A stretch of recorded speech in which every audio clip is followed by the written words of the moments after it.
Wait, this mom sent poisoned special occasion pastry to her allergic husband, then abandoned him for her secretary. But watch how he turns her perfect life into a living hell. Spoiler, their daughter ends up pregnant and homeless. On the fall festival, I decisively abandoned my wife and daughter. The day before the fall festival, my wife, whom I hadn't seen in a long time, sent me a box of nut-filled pastry, but she had forgotten my almond allergy. When I called to ask about it, her male secretary apologized profusely. My wife, on the other end of the line, scolded me. It's just an allergy. It's not going to kill you. I turned around and saw my daughter happily eating the special occasion pastry her male secretary had bought her, while the special occasion pastry I had paid a fortune for lay discarded. Seeing this, I left the divorce papers and resolutely walked away. Later, my daughter tried to accidentally run into me in various ways, and my wife bombarded me with calls, solely to get back together. But this time, I wanted neither my wife nor my daughter. It was 2 days before the fall festival when I received a box of special occasion pastry she had sent. Too busy with work,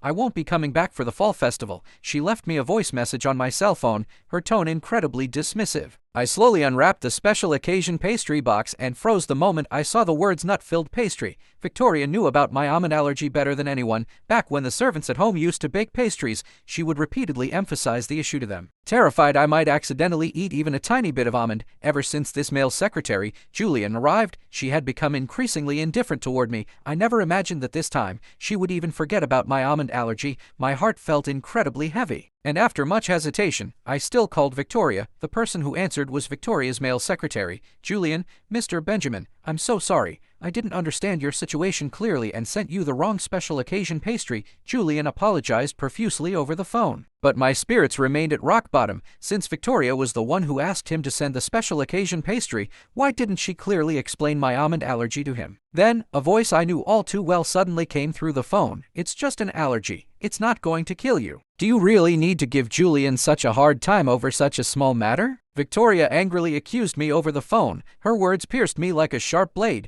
We had been together since Victoria was still a college student, fresh out of graduation. She said she wanted to be an independent woman, so I willingly resigned from my high-paying job, took out all my savings, and joined her to start a business. Victoria endured a lot of hardship and faced many doubts during those years of entrepreneurship, but I never abandoned her later. Our careers flourished, and the company we managed was doing quite well. Victoria was deeply touched by my unwavering support and married me. After she gave birth to Chloe, she found it impossible to balance both her career and family, so I officially withdrew from the company and dedicated myself entirely to our family, making Victoria the sole president of the company. I thought our days would continue peacefully and stably like that, until Victoria hired Julian. Julian was her idealized college crush from her student days. He was an excellent student, full of vigor, and seemed utterly out of reach for the small and ordinary Victoria of that time. Somehow, after graduating, Julian was repeatedly swindled, failed at his own venture, and was on the brink of bankruptcy. During his lowest point, which also happened to be the year our family was at its happiest, Victoria proactively extended him an offer from the company,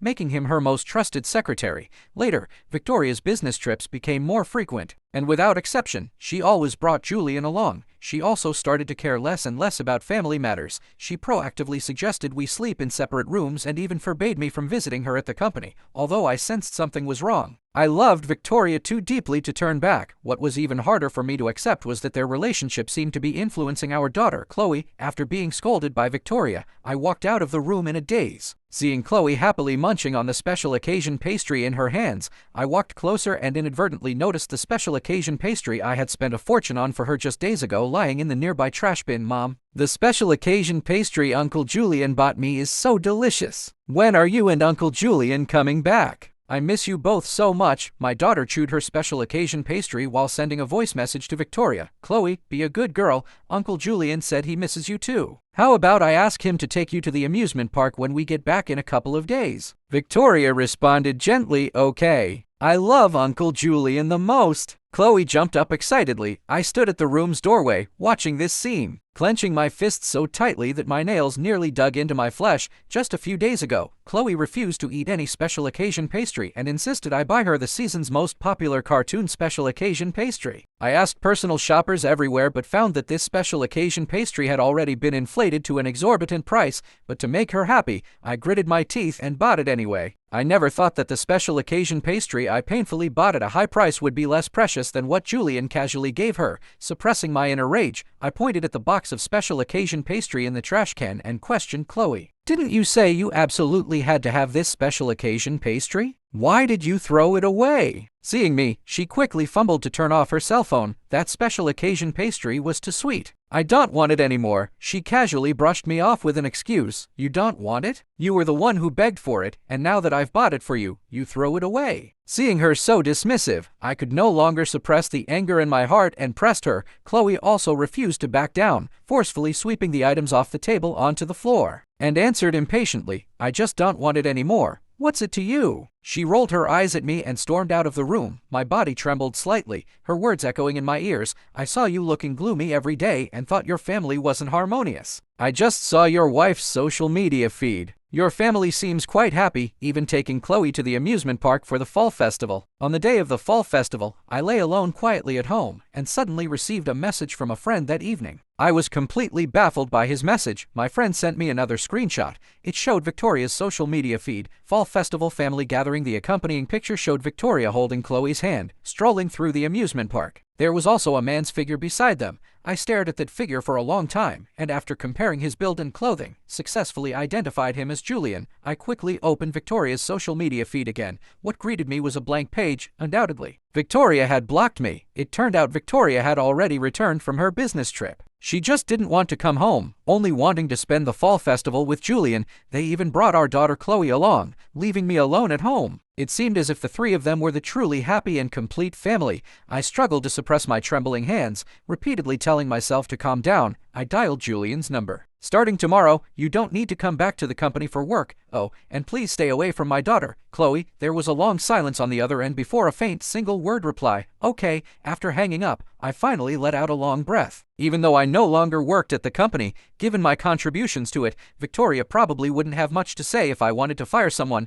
Victoria only returned home after the fall festival had passed. Seeing me, she flung her bag at me. Who gave you the right to fire Julian without asking me? It was just a mistake with the special occasion pastry. If you were afraid of an allergy, you just shouldn't have eaten it. Why make things so difficult for him? Victoria's face was full of anger, and she pointed her finger at me, scolding. How ridiculous. The success the company had today was largely due to my efforts, yet Victoria turned her back on me after my departure, even stripping me of the right to fire someone. I still hold shares in the company. And I remember you said on the day I left the company that even if I left, I could still interfere in company matters. My voice was full of helplessness and weariness, trying to calm her down. I pulled out my cell phone and showed her the screenshot my friend had sent me. How do you explain this photo? You repeatedly lied to me, saying you were busy with work trips, but most of the time, you were with Julian, weren't you? I looked at her with utter disappointment, hoping for a reasonable explanation, but my response only fueled her even greater rage. Her eyes wide with fury, driven by anger, she raised her hand and harshly slapped me. Julian is so outstanding. It's an honor for our company to have him. Do you even compare to him? You maliciously speculate about our relationship,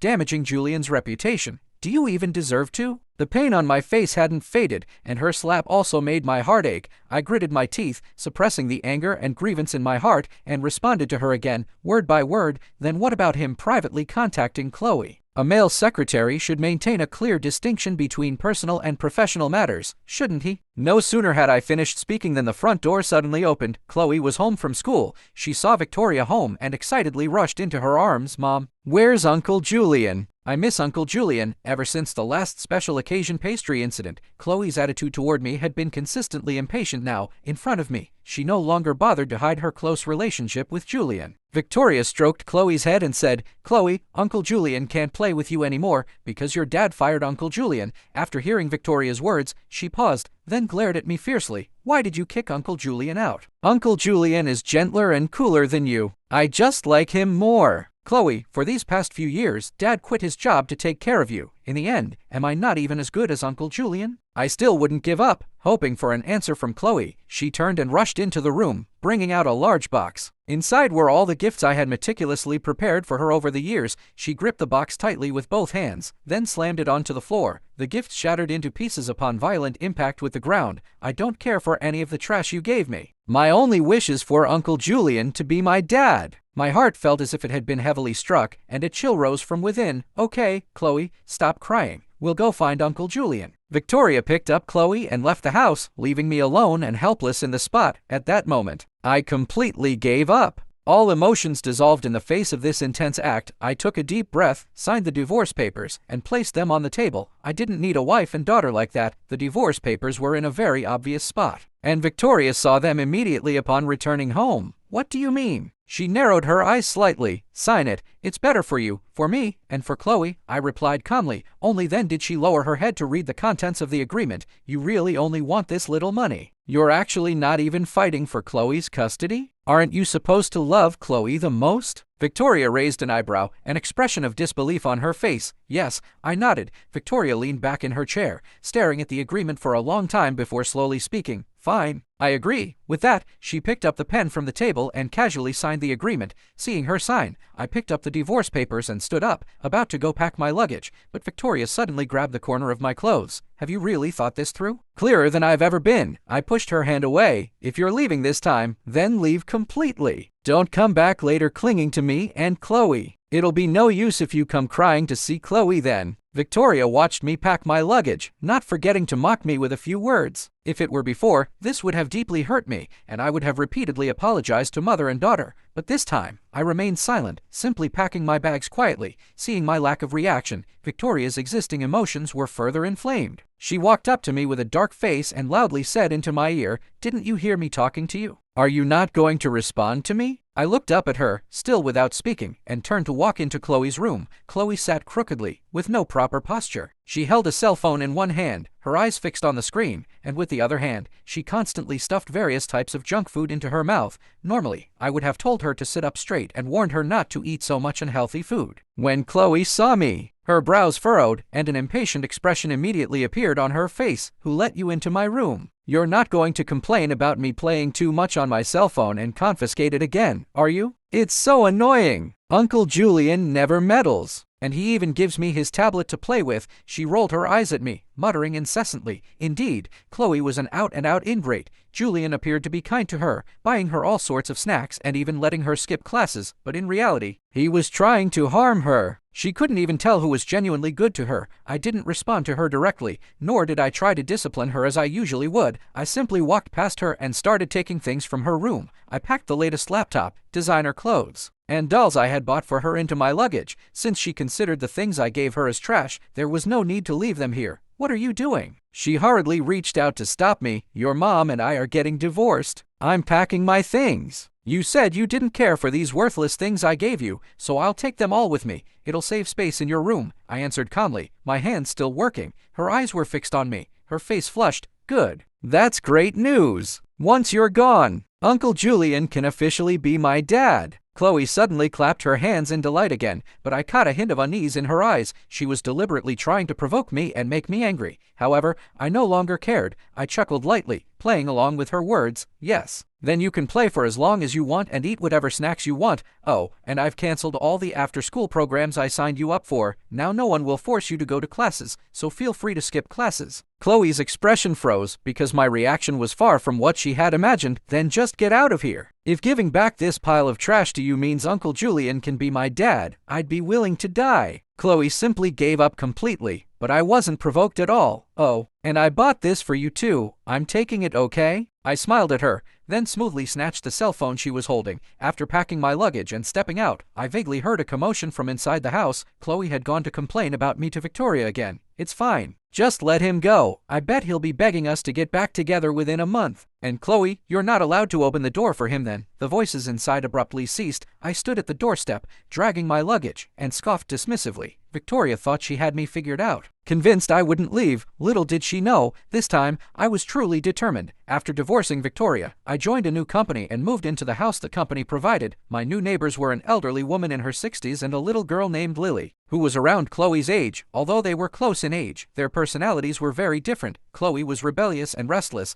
while Lily was well-behaved and quiet. Living next door and spending more time with her, I increasingly felt the warmth emanating from her. On New Year's Day, the streets were festively decorated, filled with a joyful atmosphere. It was supposed to be a family gathering, but I was still alone at home. This wasn't unusual for me. After all, I had spent the past few New Year's days alone. Every New Year's Day, Victoria claimed she had to take Chloe back to her hometown, saying that according to their hometown rules, I couldn't go with them, yet I clearly noticed in a photo she posted that the driver taking them back to their hometown in the car's rearview mirror was Julian. Sad memories weighed heavily on me, making it hard to breathe. Just then, a crisp knocking sound interrupted my thoughts. With a hint of confusion, I slowly got up to open the door. It was Lily. Her eyes were clear and bright, a shy blush on her face, and she held a few golden oranges in her hands. Benjamin, Grandma Margaret asked me to give you these. She placed the oranges in my hands but inadvertently glanced into my empty house, where even some lights weren't on. She paused, hesitating for a while before speaking. Benjamin, do you want to come to my house for dinner? Grandma Margaret's cooking is really good. I paused then,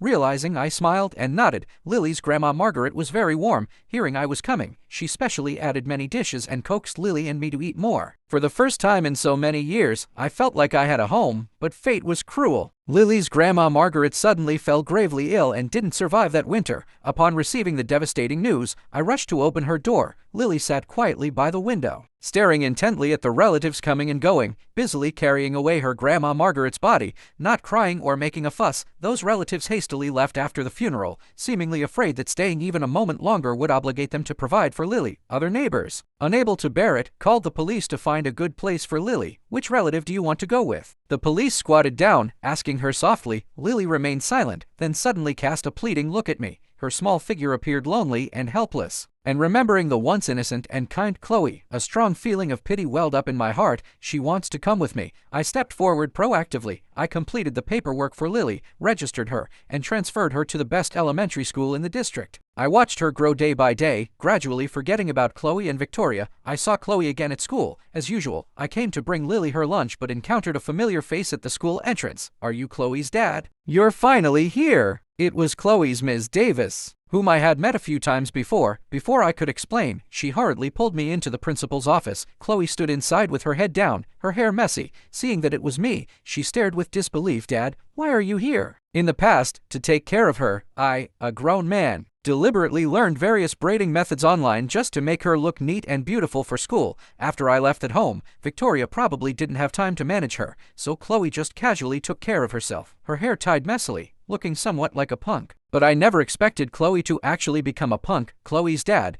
Chloe has been bullying classmates lately and repeatedly skipping classes. Just yesterday, she even stole something from a classmate. We didn't want to bother you, but Chloe's behavior is truly egregious. So we had no choice but to invite a parent for a discussion. Ms. Davis sighed, shaking her head, facing the teacher's reprimand. Chloe showed no remorse on her face. Instead, she leaned into my ear and whispered, Mom was right. You definitely come back within a few months. Oh, you even brought me lunch? But I'm not that easy to appease. After this is over, go buy me the latest cell phone, and I'll reluctantly forgive you. She reached out to take the lunchbox from my hand. Ms. Davis saw Chloe's disrespect and my apparent indulgence, and her expression clearly showed displeasure. I immediately retracted the hand holding the lunchbox, leaving Chloe grasping at air. Taking advantage of the moment, I quickly explained to Ms. Davis, Teacher, you've got it wrong. I'm not Chloe's parent. I'm here to bring lunch for Lily, who is part of my household. Please give this lunchbox to Lily. I placed the lunchbox on the office desk and deliberately took a step back to maintain distance from Chloe. Chloe was completely stunned this time.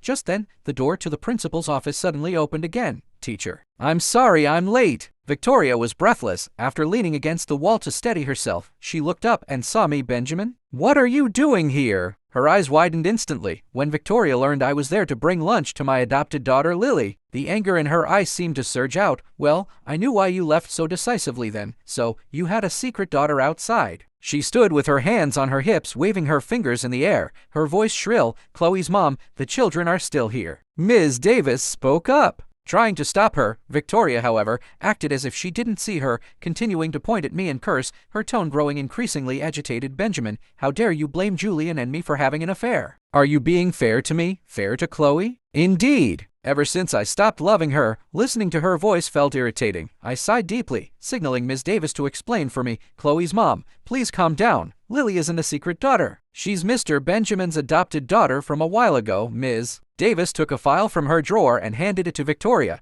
Victoria glanced at it several times before gradually calming down. "Come out with me for a moment. We need to talk." I was about to turn and leave, but Victoria stopped me again. "You already have Chloe. Why are you adopting someone else? Now the company is in chaos, and I don't have time to take care of Chloe, yet here you are, adopting another child. You certainly live a leisurely life." Victoria said sarcastically, "My adoption of Lily, what's it to you?" I raised an eyebrow slightly. "What about Chloe? She's doing nothing productive every day now, and you don't care about that either? And the company we built together is on the verge of bankruptcy." She gritted her teeth. "We're already divorced and split assets, so what does that have to do with me? Since you all like Julian, then let Julian manage it." I still maintained a relaxed demeanor, and now, I no longer wanted to waste words with her. Ignoring the mortified expression on her face, I turned to leave. Actually, after the divorce, I didn't marry Julian. I vaguely heard Victoria mumbling softly behind me, "Oh, that's none of my business either. Lily's dad. Lily got into a fight with a classmate at school." While still at the company, I suddenly received a call from Ms. Davis. I immediately dropped my work and rushed to the school. How could a quiet and well-behaved girl like Lily get into a fight? My intuition told me that someone must have been deliberately bullying her. As soon as I entered the principal's office, I saw Lily and Chloe being punished, standing in the corner. Their hair was disheveled, and their clothes were wrinkled, looking utterly disheveled. "Dad, Lily broke my pencil case. You have to stand up for me." Chloe played the victim first. I looked at Lily beside her. She had her head down, tears in her eyes. I pushed Chloe aside, crouched down slightly, and wiped away Lily's tears. I gently asked, "Lily, what happened?" Chloe saw a photo of us together in my backpack, snatched it, and tore it up. Lily's voice was very soft. I glared at Chloe with a sharp gaze. She flinched back, then started to defend herself. "The person in your picture is clearly my dad. My dad was fine, and now he suddenly stopped caring about me, all because you stole my dad." Her voice grew louder, and she waved her arm, trying to hit Lily. I immediately blocked her hand, shielding Lily behind me. Then, without hesitation, I raised my hand and forcefully slapped her across the face. "Chloe, I've already divorced your mom. I'm not your dad anymore. If you dare to bully Lily again, don't blame me for being unkind." She seemed stunned by the sudden slap, standing there blankly. "Dad, please don't be like this. After your divorce, Mom and Uncle Julian completely ignored me. I really had no other choice. A while ago, even Uncle Julian disappeared. I don't want to be a child without a dad." Chloe's voice was still choked with sobs. "It turned out that after Victoria and I divorced, a long-ago project at the company suddenly ran into trouble. But I was in charge of that project when I was still employed there, and everyone was at a loss. Victoria was too proud to ask me for help and thought I would eventually come back to her, so she simply gave it the cold shoulder. Unexpectedly, the matter escalated, and the company lost a lot of money, with its capital chain almost breaking. And at this critical moment, Julian secretly ran off. He was conceited, believing that his high education and capabilities meant such a company on the brink of bankruptcy was beneath him. So he completely disregarded his relationship with Victoria and resolutely left. Victoria didn't give up and sent people to investigate him. The investigation revealed that Julian had been married in his hometown 5 years ago, and his child was already in preschool. This shattered her idealized image completely. Ever since that incident, I still felt uneasy, so I simply transferred Lily to a new school. Unexpectedly, after a while, Chloe directly waited for me at my doorstep. "Dad, Mom was diagnosed with late-stage cancer a while ago. The doctor said she only has 3 months left to live." Chloe sobbed, her voice trembling, tears streaming down her cheeks. "Dad, although I know we had some unpleasantness before, I'm begging you, please just spend Mom's last days with her." I was stunned. My heart filled with mixed emotions. In the end, I still went home with Chloe to visit Victoria. A heavy atmosphere permeated the air. Victoria lay weakly in bed, her face as pale as paper. I said nothing, simply sitting calmly by the bedside. She opened her eyes, looked at me, and slowly spoke. "Benjamin, I knew you weren't that heartless." With that, she pulled my hand. "I know I was too willful before, and I'm very sorry. My time is limited now, but I'm still worried about Chloe, so I have one more thing to ask you." She choked up, her eyes shining with tears and anticipation. "How about we remarry? At least Chloe will still have you to take care of her." Chloe was silently wiping away tears beside her. "Dad, please agree to Mom's wish. It's her last one. I don't want to be an orphan." My heart was fiercely squeezed, my mind in turmoil, but the past hurts were still vivid, and hesitation continued to spread within me. I asked them to give me some time. After leaving their home, my mind was still unsettled. Victoria was perfectly fine. How could she suddenly be diagnosed with late-stage cancer? I had severed ties with them so decisively back then, so even now, I had no intention of returning to that home. So, I found another solution. I took Victoria's medical report to the most renowned cancer doctor in the area, hoping he could assist in Victoria's treatment. The doctor simply scanned the medical report and stated, unequivocally, "This medical report is fake." My mind was utterly speechless. So these two mother and daughter were deceiving me with an act just to get me to remarry. I simply acted as if nothing had happened and stopped bothering with their affairs. Every time Victoria bombarded me with calls, I would hang up without hesitation, unable to reach me. She even came directly downstairs and waited for me. "Benjamin, why aren't you answering my calls? Have you thought about remarrying?" "I can't hold on much longer," I scoffed with disdain. "Victoria, why are you pretending? You're standing right in front of me now, perfectly fine, and you even managed to come all the way to my building. What do you mean? I'm dying. Is this how you treat a cancer patient?" Victoria stood with her hands on her hips, looking somewhat angry. "Do you really think I don't know you and Chloe are faking it? Just look at your medical report. It's full of holes." I tossed the medical report at her face, feeling utterly helpless. These mother and daughter were treating me like an idiot. She suddenly stood upright, not expecting her trick to be exposed so quickly. "Benjamin, Chloe and I went to all this trouble to put on an act. Wasn't it all for you? Even if the cancer is fake, our love for you as mother and daughter is real." Her tears welled up again, and she tried to reach out to touch me, but I ruthlessly pushed her hand away. "Let's never see each other again." I turned decisively, leaving only those cold words behind me. She cried out my name, her voice filled with despair and regret. Later, Victoria and Chloe repeatedly called me, begging. I simply pulled out my SIM card and went to the phone store to get a new one. After much thought, I still felt the break wasn't clean enough. So I packed up with Lily and moved directly out of this city. My life gradually returned to normal. Lily, on the other hand, brought me much peace of mind. She got into a good college, however. She ended up going back to college in the previous city, after dropping her off at school. I couldn't help but stop here again. I walked past the old doorstep, but was surprised to find it empty. A bit puzzled, I asked the neighbor who was cooling off by their door, "You mean that mother and daughter?" "Oh, that girl. I heard that after she started junior high, she was constantly skipping classes and getting into fights, and always smoking and drinking. She was practically a delinquent. Later, she went to vocational school and ran off with a punk with dyed hair from school. I heard she got pregnant before she was even an adult. It's a tragic twist of fate. Her mom suddenly found out she had late-stage stomach cancer last year and passed away just a few months later. They say it was attributed to the immense stress her daughter caused." No matter what else the neighbor said, I stopped listening. I never thought Victoria's words would actually come true in the end, Dad. I vaguely heard someone call out to me from behind. When I turned around, Chloe was standing not far away. Her face was haggard, with deep dark circles under her eyes, and her gaze revealed exhaustion and bewilderment. The Chloe I used to spoil was once full of arrogance and defiance, but now she was like a completely different person. She was tightly holding a sleeping baby in her arms. Seeing this scene, I frowned. Chloe was clearly the same age as Lily. Now one was in college, while the other was already a mom. "Dad, are you here to see me and Mom? I'm begging you to help me. Mom passed away a while ago, and my irresponsible husband lied about going to work. He hasn't been back for over half a year. I'm just a girl on my own, with no education and no family. I can't survive." Seeing me stand there, unresponsive for a long time, Chloe handed the baby in her arms to a woman nearby and rushed straight towards me. She grabbed my arm, tears streaming down her face. I instinctively took 2 steps back and shook my head. I was just dropping Lily off at college and happened to be passing by. Chloe looked as if she'd been struck by lightning and collapsed helplessly to the ground. "Why, I'm clearly your biological daughter. I'm calling the police. I'm going to sue you for failing to provide for her." She shrieked at me, her voice raw with anguish. "Suit yourself, Chloe. You were the one who didn't want to acknowledge me as your dad in the first place. If you and your mom hadn't treated me with utter contempt back then,